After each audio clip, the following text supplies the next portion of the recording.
نفسك تخس بس الجوع كافر؟ لو فاكر إنه الدايت يعني حرمان وأكل عصافير، يبقى أنت لسه ما شفتش دايت الوحوش. النهاردة هخليك تنسف الكرش بأكل يشبعك ب10 جنيه بس. صلي على النبي في قلبك يا وحش، وانزل بالمتابعة الجميلة بتاعتك عشان تنضم لجيش الوحوش. وتعال أقولك إزاي تشبع وتخس في نفس الوقت. السر الأول: منجم سد الشهية.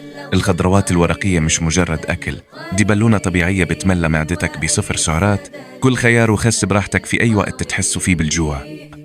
السر الثاني: بروتين الغلابة. الجبنة القريش. الجبنة القريش هي الذهب الأبيض، بروتينها بطيء الامتصاص، يعني يفضل في معدتك ويحسسك بالشبع لمدة 6 ساعات قدام. السر الثالث: مشروب الحرق الليلي. قبل ما تنام كوباية زبادي وعليها نص ليمونة ورشة قرفة. الميكس ده هيحول جسمك لماكينة حرق دهون طول ما انت نايم. 6. الخاتمة: طلب الدعم. الدايت ذكاء مش حرمان.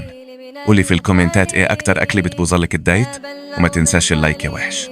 استعد للفيديو الجاي، سلسلة اكل رخيصة، تمرين الغلابة، ظهر الطيارة.